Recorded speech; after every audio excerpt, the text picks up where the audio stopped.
El Centro Virtual Isaacs de la Universidad del Valle presenta La Palabra en Radio, un espacio para la literatura, el arte, la cultura, la poesía, novedades editoriales, charlas con escritores.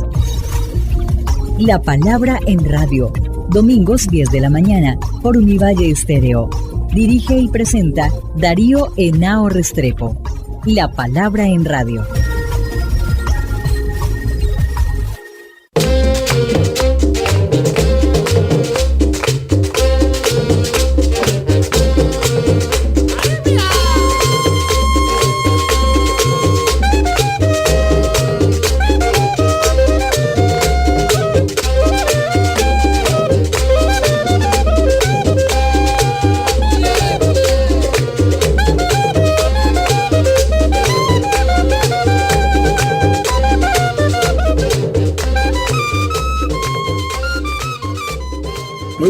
Amables oyentes, estamos como siempre todas las mañanas de domingo en nuestro programa La Palabra en Radio, un programa del Centro Virtual Isaac de la Escuela de Literatura de la Facultad de Humanidades de la Universidad del Valle. Estamos por acá en Lorica, en el departamento de Córdoba, donde hemos venido a hablar de la obra de Manuel Zapata Olivella, y estamos con uno de sus profesores, de sus estudiosos, el narrador y poeta José Palomo Zurique, que además fue egresado de la Universidad del Valle y en su pregrado y en su maestría, y queremos hablar con el profesor Palomo. Bienvenido aquí a nuestro programa La Palabra en Radio. Muy buenos días, con gran agrado recibo esta invitación para hablar de uno de los grandes escritores afrocolombianos y latinoamericanos como lo es Manuel Zapata Olivella. Bueno, José, estuvimos en el seminario que se hizo en el día de ayer en Lorica y me llamó muchísimo la atención tu ponencia, que comparto plenamente y que quiero que le hablemos a nuestros oyentes. O sea, las preocupaciones iniciales desde un comienzo que están en la obra creativa y ensayística de Manuel alrededor de la presencia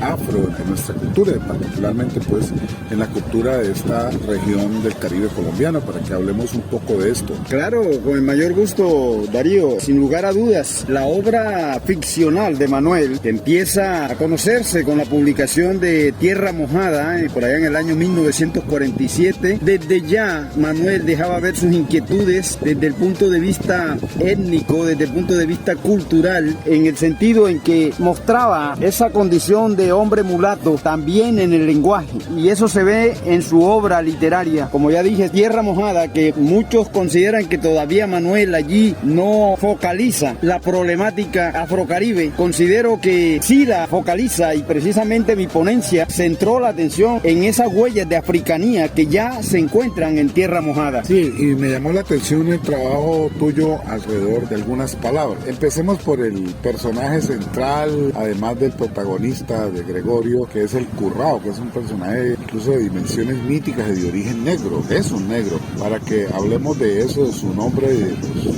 planteamientos que tú haces alrededor del origen africano de esto y cómo está ligado a los esclavizados de esta región. Así es, Darío. El Currao, esa palabra, bueno, inicialmente nos viene por el portugués, en sentido que los portugueses fueron de los comercializadores de negros que venían de África hacia las Américas, y precisamente aquellos afros que tenían la tendencia a fugarse de las haciendas esclavistas o de los grupos de esclavos que ya tenían en puerto para enviarlos hacia las Américas y hacia Europa. Esos afros que lograban fugarse se metían a la selva, se metían a los bosques, se metían a las ciénagas, y allá los españoles y los portugueses los iban a cazar, y cuando a veces eran, digamos, descubiertos en la parte alta de los árboles, ellos preferían ahorcarse con bejucos que podían estar ya en los mismos árboles, eso, o que ellos llevaban cuando se subían allá como estrategia para no entregarse vivo, para no dejarse capturar vivos. Entonces los portugueses sobre todo le llamaban a esos afro curros o curraos. Entonces por eso el currao hoy es aquella persona negra cizañosa, esa persona que aparenta una cosa y realmente hace otra para engañar a quien le está, por ejemplo, persiguiendo o tratando de sacarle alguna información o qué sé yo. Entonces en ese tiempo era para engañar a sus victimarios, a los que los cazaban a la brava. Entonces la palabra curro inicialmente significaba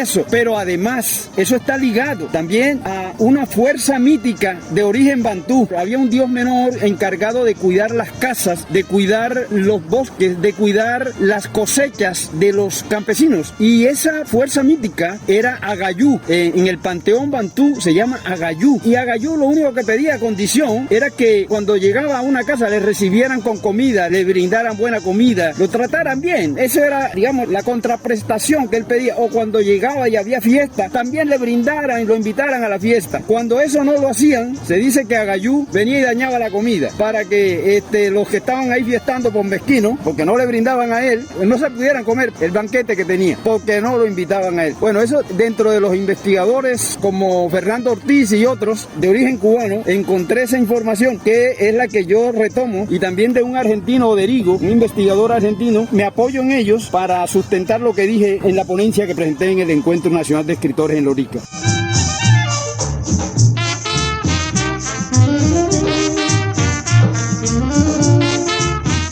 Bueno, y eso me llama mucho la atención porque tu conclusión final es que ya en ese primer Zapata está muy presente, digamos, las marcas o las huellas de africanía, la tradición africana que se va a expresar en esto que tú estás contando. También van a aparecer personajes, digamos, negros, y va a seguir pues toda una tradición en toda la obra de Manuel, que también quiero que nos hables pues de esa presencia según tu punto de vista. Sí, sin lugar a duda, los seres míticos del mundo bantú y de otras culturas africanas, pero especialmente del bantú, en la obra de Zapata Olivella juegan un papel de seres que ayudan a liberar a los africanos en condiciones de esclavitud. Igual son solidarios en los momentos difíciles, ya sea de problemas de salud o de problemas políticos, problemas de persecución, y eso es justamente lo que hace el Currao en Tierra Mojada, y lo que vamos a ver en otros protagonistas que simbolizan lo afro en las obras de Manuel. Por ejemplo, en el mismo Changó, el Gran Putas, encontramos un capítulo, creo que es el cuarto capítulo de esa obra, la cuarta parte de esa obra, donde uno de los personajes que se recrea en esa novela épica es precisamente el libertador de Lorica, que es José Prudencio Padilla. Entonces Manuel rescata, visibiliza el aporte que un patriota, un afro comprometido con las luchas de independencia hace acá en el Caribe, que se convirtió en el terror de los españoles, de las flotas navales españolas en el Caribe, desde La Guajira hasta el Golfo de Urabá. Y aquí en el Sinú tuvo uno de sus principales refugios en la ciénaga de Santa Cruz de Lorica. Allí se refugiaba el almirante Padilla, cuando todavía no era almirante, cuando apenas era un capitán, era, digamos, tenía ya títulos de reconocimiento, pero no todavía el máximo. Entonces eso lo encuentra uno en las obras de Manuel. En todas las obras de Manuel va a encontrar que los protagonistas tienen rasgos, digamos, de amulatamiento, de mestizaje, de sincretismo cultural, de hibridez, pero no deja por fuera ni lo indígena, ni lo africano, ni lo europeo, porque para Manuel nosotros somos el producto del cruce de todas estas etnias, y eso se ve en todas las obras de él. Así que tanto las obras de ficción como las obras que responden a estudios ya de orden histórico, de orden científico, se armonizan en Manuel. Por eso es importante para los profesores de ciencias sociales, para los profesores de ética y valores, para los profesores de religión que estudien la obra de Manuel, los de ciencias naturales, porque entre otras cosas, obras como Tierra Mojada se prestan para trabajar el saber ancestral, para la defensa de los bosques manglares, y justamente el Currao es uno de los defensores de esos espacios de bosques manglares. No acepta que los extranjeros que venían a Coveñas le pagaran lo que quisieran para partir, talar esos bosques. Él persuadió a los demás campesinos de los secos para que no se dejaran sobornar de los extranjeros que querían esa madera para llevársela. Entonces ahí vemos cómo el Currao no solamente era solidario con las familias campesinas que vivían en los secos, sino que era un defensor acérrimo del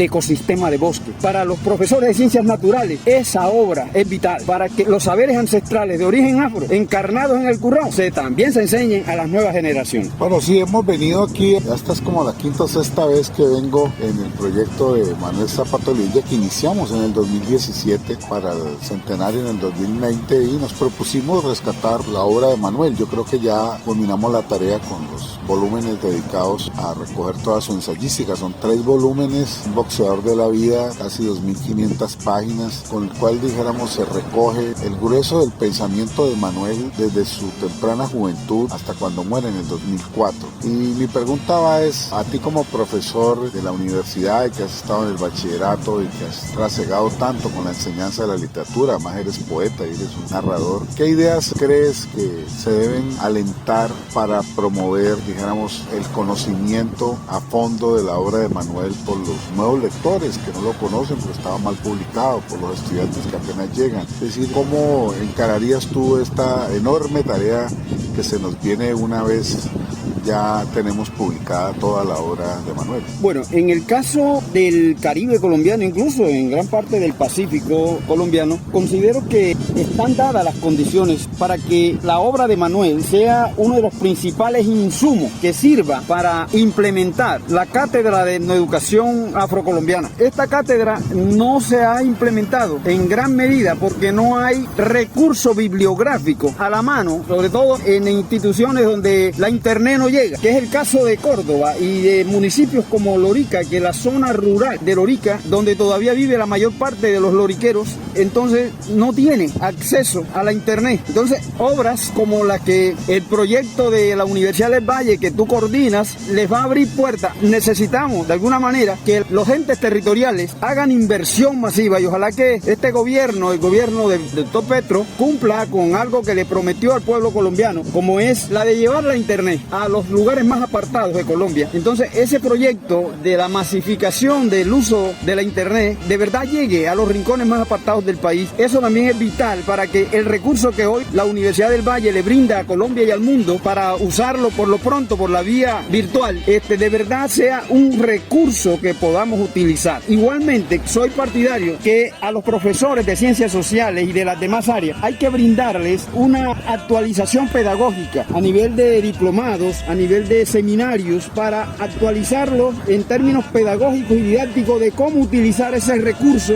con el que hoy contamos en Colombia y en el mundo, como es las obras completas de Manuel. Esas serían algunas de mis recomendaciones para actuar de manera inmediata. Creemos que ya es hora que en un municipio como Lorica y en la mayoría de los municipios de Córdoba se implemente la cátedra. No se viene implementando sino en 2 o 3 municipios, entre ellos en San Antero, en Moñitos y creo que en San Bernardo del Viento, y pare de contar. Entonces, de 31 municipios, son poquitos donde la cátedra se viene trabajando y todavía está en una etapa incipiente de 2 o 3 instituciones y pare de contar. Entonces, es necesario que aprovechemos ahora este recurso. Ya no tenemos excusa para decir es que no se consiguen las obras de Manuel. Sí se consigue. Entonces, la parte rural, que es la más limitada de acceso a internet, bueno, tenemos el reto de llevar la internet a esas instituciones. Pero igual, si toca fotocopiar el material, se fotocopia porque se puede bajar también y descargar. Entonces yo creo que esas son alternativas que nos permiten que desde ya activar la cátedra y reactivarla donde se venía trabajando y realmente se ha quedado estancada.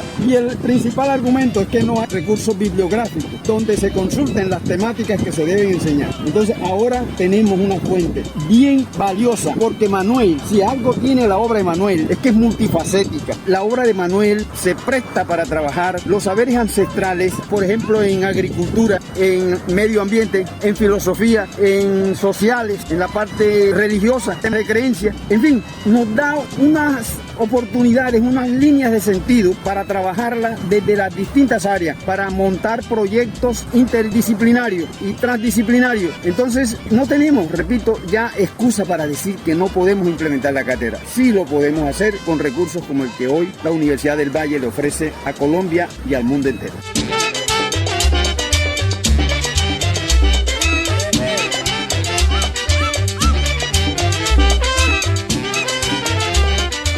José, quisiera preguntarte algo ya un poco más, digamos, de tu experiencia más personal. Es decir, tú eres poeta y narrador. ¿Y cómo te sitúas tú, dijéramos, en esa gran tradición que deja abierta Manuel en el caso de la literatura de Córdoba y de Colombia? Es decir, tu oficio como creador, como narrador. Bueno, sin lugar a duda, yo soy un convencido que la literatura es no solo reproductora de la identidad cultural, sino que es constructora también de identidad cultural. Y en ese sentido, el ejemplo de Manuel para mí fue muy influyente, fue muy determinante para que yo tomara una línea de escritura, una tendencia estilística en mi escritura que va enfilada a recuperar desde lo que yo considero el lenguaje autóctono de esta región, recuperar esos valores que afirman nuestra identidad cultural y hacerlo de manera literaria, hacerlo de manera narrativa, incluso de manera lírico-poética. Me ha sido de mucha utilidad tanto los trabajos de Manuel como también de otros áforos como Jorge Artel, por ejemplo. Jorge Artel me ha servido muchísimo para trabajar la parte lírico-poética desde las perspectivas identitarias,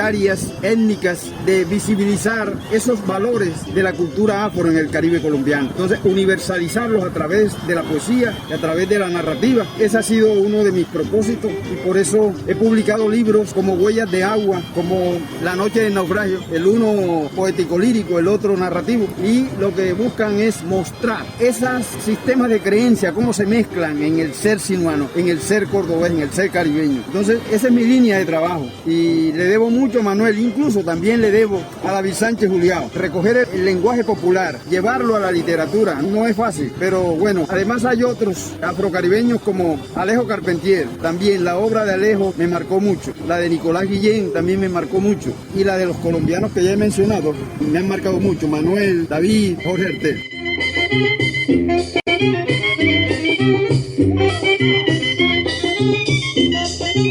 Mi apreciado José, tiene buena parte de tu vida en Cali, para que le contemos a nuestros oyentes cómo fue el paso de José Palomo por Cali, porque creo que tuviste muchos años en Cali, allá te formaste, pues tuviste la oportunidad de estar contigo en la maestría, en tu tesis, para que finalicemos contando ese periplo tuyo caleño, ¿qué significó en tu vida? Bueno, sí, claro, sin lugar a dudas, yo me defino como un colombiano que tiene dos patrias chicas. Y es cierto, yo nací en Lorica, siendo menor de edad, a la edad de 13 años, me fui para el Valle del Cauca. Y la verdad que Cali me recibió con mucha hospitalidad, tanta que me quedé allá. Allá terminé mis estudios de bachillerato, allá inicié en la Universidad del Valle mis estudios de pregrado y allá también conseguí trabajo. La Universidad del Valle me abrió las puertas desde la edad de 17 años. Yo empecé a trabajar en la Universidad del Valle de jardinero, así me recibió la universidad. Yo fui jardinero en la Universidad del Valle y estudiaba en el bachillerato nocturno donde estudiaban los hijos de los trabajadores de la universidad en ese tiempo. Eso dependía de la Facultad de Educación, en ese tiempo cuando existía la Facultad de Educación y después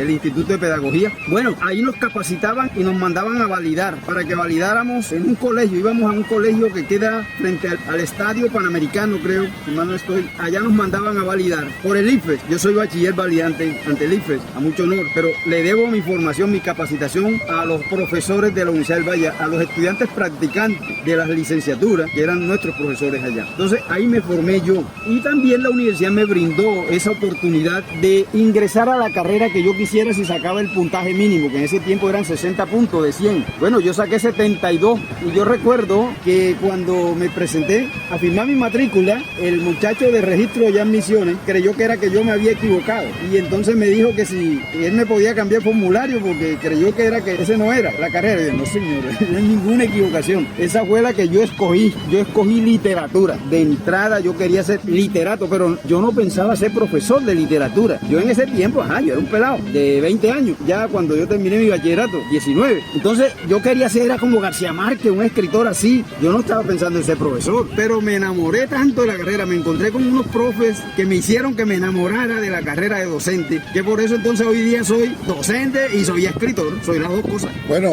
hemos hablado aquí con José Palomo Zurique, un profesor de la Universidad de Córdoba, egresado de la Universidad del Valle en su pregrado y en su maestría, pasó por nuestra ciudad y bueno, este vínculo también nos ha ayudado mucho en este gran proyecto de rescatar y valorar y difundir en Colombia y en el mundo la obra de Manuel Zapata Olivella. Te agradezco mucho, José, que hayas estado aquí en La Palabra en Radio. Gracias a ti y a toda la audiencia. En verdad me siento orgulloso que mi casa, la Universidad del Valle también es mi casa, me hayan dado esta oportunidad y siempre contarán conmigo. Donde yo vaya, seré siempre un hijo agradecido de la Universidad del Valle. A mucho honor.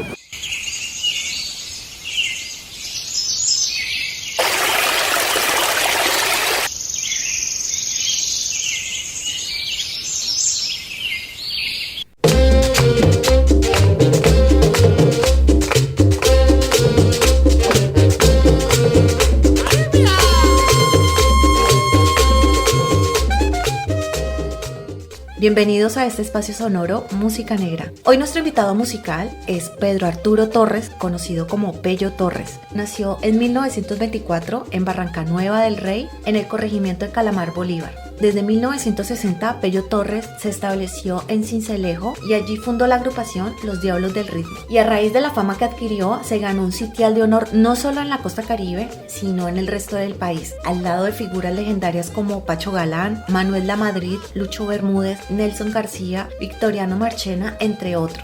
Los integrantes de Pello Torres y Los Diablos del Ritmo fueron Demetrio Guarín y Aureliano Barrios en las trompetas, Néstor Montes y Eduardo Hurtado en los saxofones, Otoniel Tatis en el clarinete, Alcia Acosta en el piano, Hermídez Benítez en la batería, Levis Benítez en la conga, Gregorio Calderón, Nelly Chávez, Antonio Tony Camargo y Santander Flores son los cantantes. Esto se da a principios de los años 70, cuando la agrupación grabó otros trabajos para Discos Fuentes.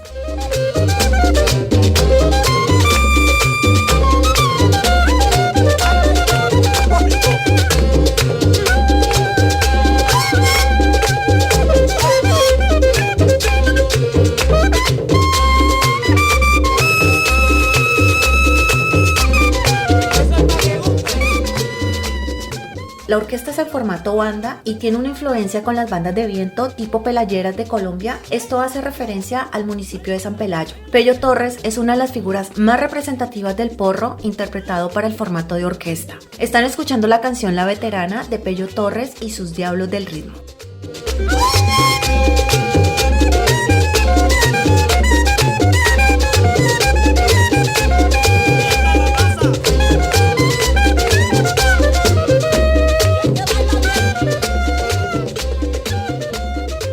Darío Navo, quien les habla, los espera el próximo domingo. Agradezco a nuestra productora general Shirley Sáenz Mosquera. El próximo domingo estamos aquí en Univalle Estéreo 105.3 de la FM.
El Centro Virtual Isaacs de la Universidad del Valle presenta La Palabra en Radio, un espacio para la literatura, el arte, la cultura, la poesía, novedades editoriales, charlas con escritores.